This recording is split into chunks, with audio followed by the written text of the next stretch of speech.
L'effet miroir est un outil de développement personnel très puissant. Lorsque tu sais utiliser l'effet miroir dans ta vie, tu vas te développer plus rapidement, tu vas améliorer les situations autour de toi et dans ta vie plus facilement. Lorsque tu es au miroir avec une situation, c'est que tu es prêt à te débarrasser de cette situation. Lorsque tu es au miroir avec une situation, c'est que ton subconscient est prêt. Ton subconscient te fait comprendre que à l'intérieur de toi, il y a cette situation qui t'empêche de te réaliser, qui t'empêche d'accéder à ce que tu désires. Lorsque nous sommes au miroir avec une situation, elle se répète souvent, mais l'on n'est pas conscient et elle se répète encore une fois. Lorsqu'une situation se répète souvent et que nous sommes au miroir avec, c'est que c'est le moment de s'en débarrasser. Et il faut trouver en nous qu'est-ce qui fait écho. Pourquoi nous sommes au miroir avec cette situation? Qu'est-ce qu'il faut mettre en place? Qu'est-ce qu'il faut changer? Et qu'est-ce qui résonne en nous de cette façon? Parce que nous sommes un miroir avec ce qui est à l'intérieur de nous et les autres nous montrent ce qui se passe à l'intérieur de nous que nous ne savons pas consciemment. Un exemple d'effet miroir très récurrent, c'est la trahison. Si tu vis souvent des situations de trahison dans ta vie, c'est que tu as de l'énergie de trahison en toi. Il faut la nettoyer et il faut t'en débarrasser.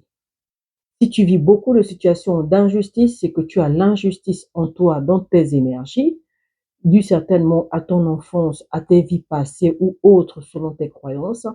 C'est que c'est le moment. Tu es prêt de te séparer de cette énergie. Il faut comprendre l'effet miroir comme un moyen de nettoyer ce qui est à l'intérieur de nous. Les autres nous montrent ce que nous ne voyons pas énergétiquement qui se passe en nous, que notre subconscient est prêt à nettoyer. Et il faut trouver et mettre en place des mécanismes pour s'en séparer, tout simplement. L'effet miroir est très utile parce qu'il nous permet de nous rendre compte de comment nous avons avancé. Parce qu'au fur et à mesure que nous travaillons sur nous, nous nettoyons et nous avançons, nous nous rendons compte aussi que notre monde réel change. Le comportement des gens en face de nous change, on nous traite différemment.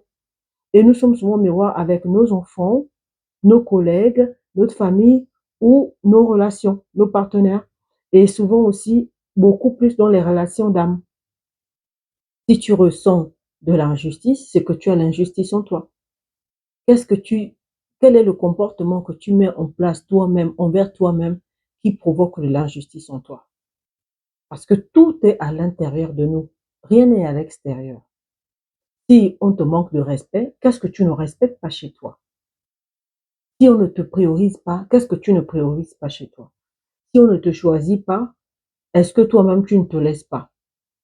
C'est comme ça que nous devons comprendre l'effet miroir. Lorsque l'on a compris, on avance plus vite et plus rapidement dans notre développement. Au niveau de la trahison, de l'injustice, de manque de priorité, ou souvent le fait de ne pas être choisi, le fait d'être invisible, le fait de vivre beaucoup de situations ou des comportements où on se pose la question, mais pourquoi je vis cette situation? Si tu te poses cette question, c'est parce que tu es en miroir. C'est-à-dire que tu l'as à l'intérieur de toi et il faut s'en débarrasser. Ou simplement, tu as ce comportement envers toi.